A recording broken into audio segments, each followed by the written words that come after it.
Deuteronomy chapter 17. You shall not sacrifice an ox or a sheep that has any blemish or any defect whatsoever to the Lord your God.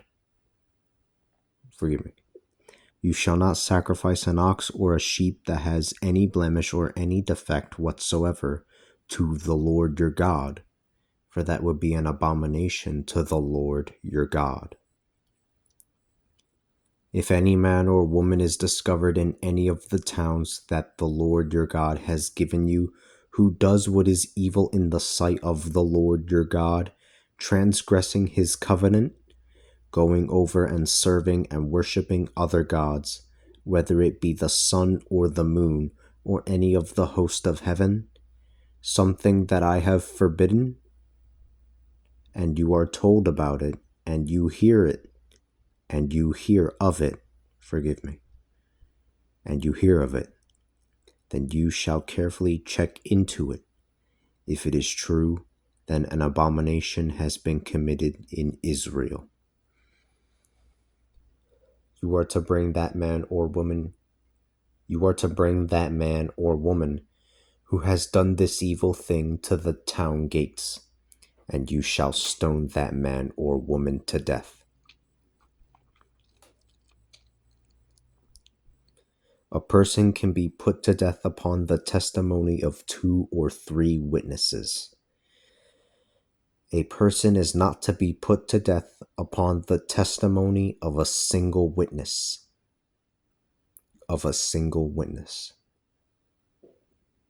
The witnesses will be the first to raise their hand against him to put him to death. Then all of the people will raise their hands against him in order to purge this evil from your midst.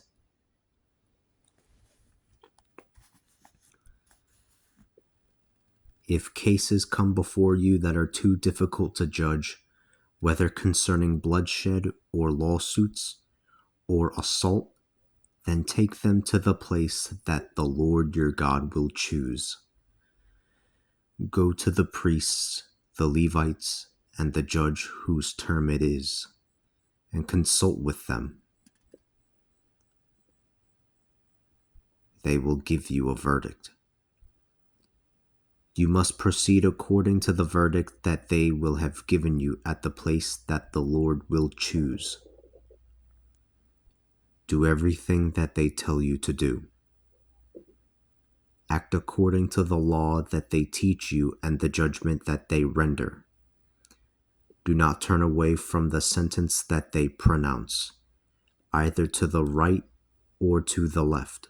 Do not turn away from the sentence that they pronounce, either to the right or the left. The man who acts presumptuously by not obeying either the priest who stands before the Lord your God to minister there or the judge is to die.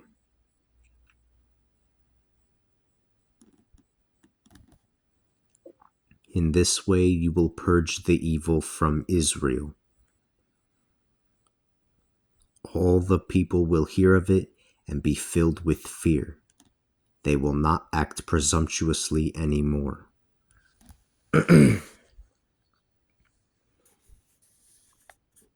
When you enter the land that the Lord your God has given you, and you take possession of it, and dwell there, and you say, I will set a king over me like all the other nations that surround me.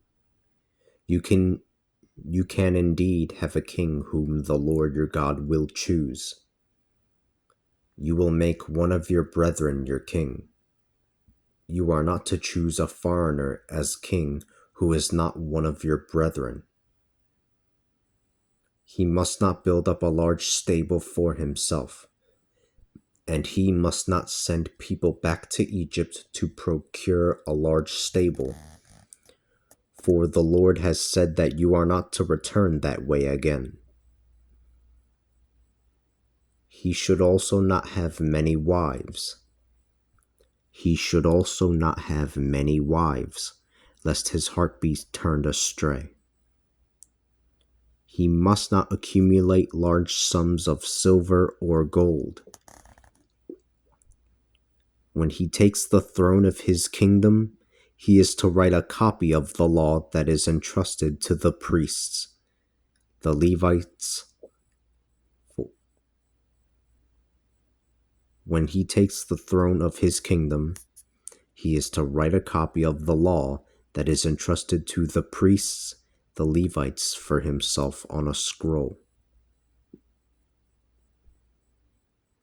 He should read it every day of his life so that he can learn to fear the Lord his God and to observe all the words of these laws and statutes, fulfilling them.